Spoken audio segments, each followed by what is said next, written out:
Bismillahirrahmanirrahim. Assalamualaikum warahmatullahi wabarakatuh. Alhamdulillahirrahmanirrahim. Assalatu wassalamu ala asrafil anbiya wa mursalin wa ala alihi wa sahbihi rasulillahi ajma'in wa ba'du. Allahumma sholli ala Muhammad wa ala ali Muhammad. Puji syukur kita panjatkan kepada Allah Subhanahu wa Ta'ala yang sebagaimana telah melimpahkan rahmatnya sehingga kita masih diberi kesempatan untuk melaksanakan sholat tarawih di malam pertama bulan Ramadan tahun 1443 Hijriah. Tak lupa pula sholat dan berikan salam kita hadiahkan kepada Nabi besar kita, yakni Nabi Muhammad SAW, dengan mengucapkan Allahumma sholli ala Muhammad wa ala ali Muhammad. Apabila dalam suatu majlis itu tidak mengucapkan sholawat, maka majlis itu seperti bangkai yang tak bernyawa. Baik, pada malam hari ini, bapak-bapak, ibu-ibu, hadirin jamaah mushola Babul Jannah yang berbahagia yang dimuliakan Allah, pada malam hari yang berbahagia ini tema kita tentang meraih kesuksesan bulan Ramadan. Ketika mengucapkan meraih kesuksesan dalam bulan Ramadan, apa yang terlintas di benak bapak-bapak dan ibu-ibu? Ya, baik. Kita merujuk pada surah Al-Baqarah, ya, surah populer yang kita dengar dari tahun ke tahun, yaitu setiap Ramadan surah ini tidak ketinggalan, yakni surah Al-Baqarah ayat 183. A'udzu billahi minasyaitonir rajim. Bismillahirrahmanirrahim.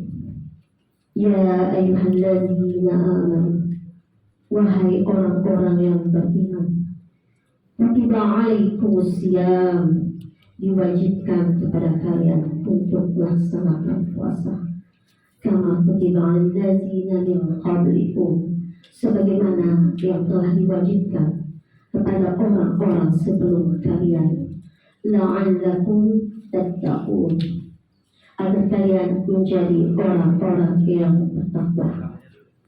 Bapak-bapak dan ibu-ibu yang hadirin yang berbahagia, apa maksud dari ayat ini? Ya, saya yakin bapak-bapak dan ibu-ibu sudah tahu bahwa ayat ini memerintahkan kita untuk berpuasa. Ya, sebagaimana puasa yang diwajibkan satu-satunya terdapat dalam bulan agung, yakni bulan Ramadan. Baik, bapak-bapak, ibu-ibu, kalau kita telusuri ayat ini begitu dalam. Pertama, Allah memilih kepada orang yang beriman. Hanya orang-orang yang beriman yang Allah sapa untuk mengajak berpuasa di bulan Ramadan. Yang bukan beriman tidak Allah sapa. Nah, siapa di sini orang-orang yang beriman? Ya, orang-orang yang sudah meyakini rukun iman, orang-orang yang mengucapkan dengan lisan, meyakini dengan hati, dan mengamalkan dengan seluruh anggota tubuhnya. Itulah orang-orang yang beriman. Di situ ada perintah, ya, perintah berpuasa. Nah, puasa yang kita maksud di sini, puasa yang bagaimana? Puasa yang kita maksud di sini tidak hanya sekedar menahan lapar dan haus mulai dari terbit fajar sampai terbenam matahari. Tetapi kita di sini berpuasa, mempuasakan seluruh anggota tubuh kita, panca indera yang kita miliki dari perbuatan maksiat, perbuatan yang tidak diridhoi oleh Allah Subhanahu wa Ta'ala. Apa hasilnya ketika kita mematuhi perintah Allah untuk menjalankan puasa yang sebenar-benar puasa, la'allakum tattaqun, agar kalian menjadi orang-orang yang bertakwa. Nah, seperti apa orang-orang yang bertakwa? Takwa secara bahasa artinya takut. Takut dengan segala larangan Allah, takut tidak mengerjakan perintah Allah, yakni mengerjakan segala perintah Allah dan meninggalkan segala larangan Allah. Apa lawan takwa? Lawan takwa adalah zalim. Dia mengerjakan apa yang dilarang oleh Allah dan meninggalkan apa yang diperintahkan oleh Allah. Nah, di sini berdasarkan tema yang telah ditetapkan oleh IPMI, yaitu bagaimana kiat meraih suksesnya mencapai bulan Ramadan. Dari tahun ke tahun kita menjalani bulan Ramadan, apakah Ramadan kita sudah sukses? Sudah berhasilkah kita mendapatkan pendidikan takwa? Apa yang kita rasakan? Ya, bagaimana persiapan kita sebelum Ramadan? Apakah sudah matang? Atau kita jangan-jangan melaksanakan puasa Ramadan hanya karena perintah, terpaksa, kalau nggak dikerjakan berdosa? Nah, untuk menjadi orang bertakwa, ada beberapa poin yang sudah saya susun. Terlebih dahulu saya susun, ini banyak poin-poinnya supaya tidak lupa saya sampaikan ya. Yang namanya manusia juga hilaf akan lupa ya. Nah, jadi puasa ini tujuannya takwa. Nah, kewajiban kita menjalankan perintah, yaitu perintah sholat dan perintah puasa. Nah, kiat-kiat untuk menjadi orang yang bertakwa itu adalah fastabiqul khairat, berlomba-lomba dalam mengerjakan kebajikan. Nah, kita mulai dari mana? Kita mulai niat karena Allah, mengharapkan ridha Allah. Jika sudah kita meneruskan niat kita, maka selanjutnya adalah apakah amalan kita sesuai dengan tuntunan Rasulullah, atau jangan-jangan sudah banyak amalan bid'ah yang kita buat. Seperti itu. Lalu apa selanjutnya? Kita mengerjakan yang wajib dan juga kita mengerjakan yang sunnah. Fenomenanya banyak sekali. Ya, ada beberapa yang saya temukan. Orang-orang rajin sekali mengerjakan puasa, rajin sekali melaksanakan sholat tarawih. Pas mengerjakan sholat wajib, yaitu mereka banyak bolong, banyak tinggal. Nah, itu seperti ember yang bolong, yang bocor, diisi dengan air. Bagaimana? Apakah bisa tertampung? Ya, kerjanya sia-sia.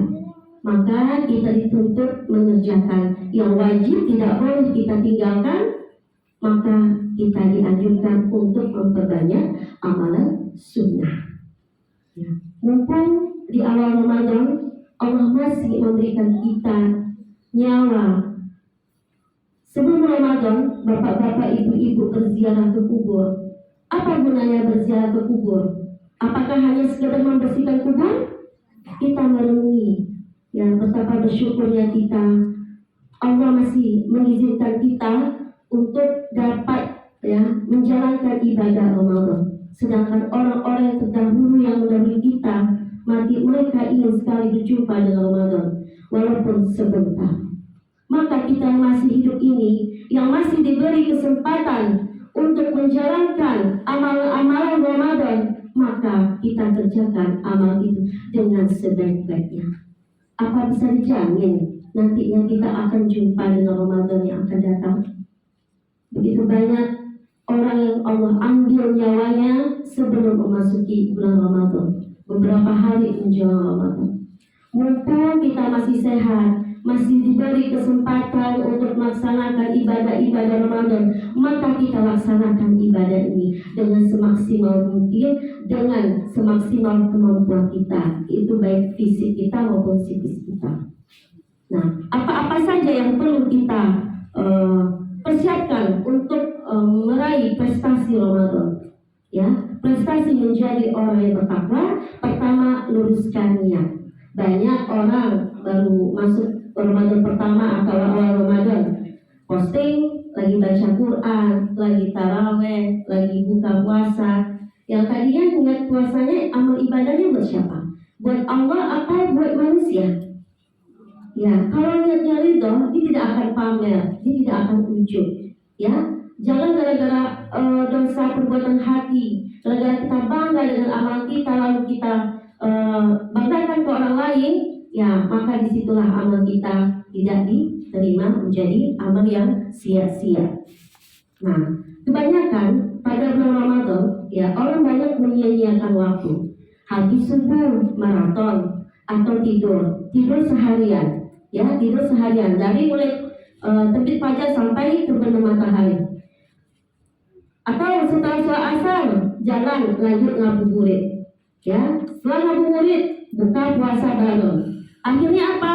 Yang tadinya patutnya hatam Al-Quran nggak hatam, yang tadinya patutnya tarawihnya nggak bolong-bolong jadi bolong-bolong gitu ya.